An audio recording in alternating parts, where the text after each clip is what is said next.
Good morning. Lieutenant General Todd Semonite, 54th Chief of Engineers, and we're on the road again. Today we're in Osan, Korea, and with me is Colonel Teresa Schlosser. She's the district commander over here for the great Far East District. Teresa, talk a little bit about our team, about what is your district doing, what are some of the big stakeholders that we're supporting over here, and what's it like to be assigned to the Korea District? Cool. Thank you, sir. So I'm Colonel Teresa Schlosser. I'm the Far East District Commander. I've been in command for about 4 months at this point, and I have to say that I'm a little biased, but I think I have the very best district in the entire USACE. So my district right now, we're finishing up $10 billion worth of construction down at Camp Humphreys, which will move most of the U.S. forces south to Pyeongtaek. Here at Osan Air Base, we're doing $2 billion worth of construction for the Air Force, about 45 projects. So we're all over the peninsula doing whatever we can to help the United States Forces Korea and the Republic of the South Korean government so that we can make sure that we maintain the security here on the peninsula while we're doing exciting engineering projects, that it's just the best place in the world to be. We get to enjoy Seoul, the Korean culture. The Korean people are an incredibly generous, gracious people, and they welcome us. And so it's a real privilege to be here supporting their defense in support of the U.S. Army and the other services here.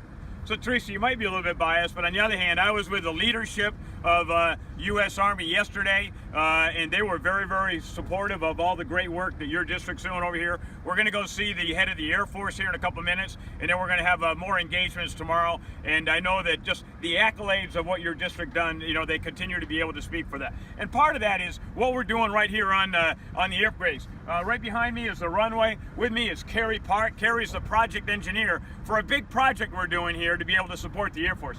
Carrie, tell our core team a little bit about what does your project entail, and maybe you can walk us through some of the details.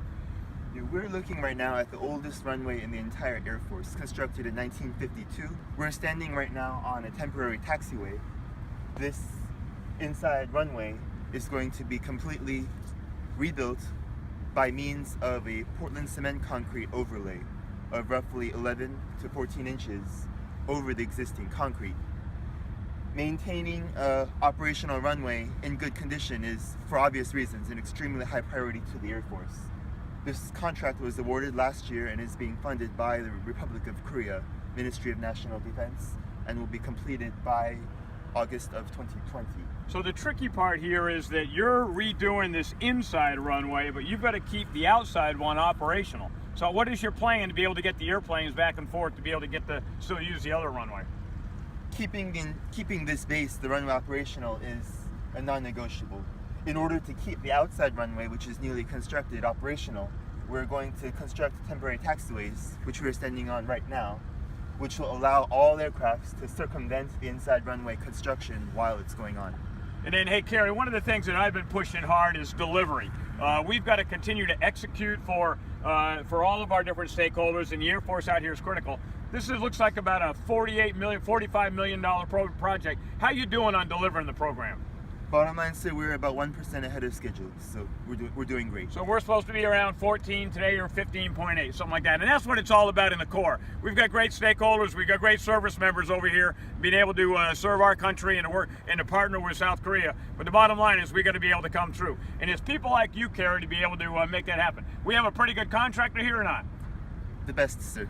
All right. Well, listen, Teresa, this has been a great trip for me to be able to see all the things you're doing, and it reinforces me to have people like you working for the Corps, committed to be able to doing the right thing, and to be able to make sure we're coming through on projects like this. So congratulations on a job well done. I'll be back and see it here when it's getting close to the end.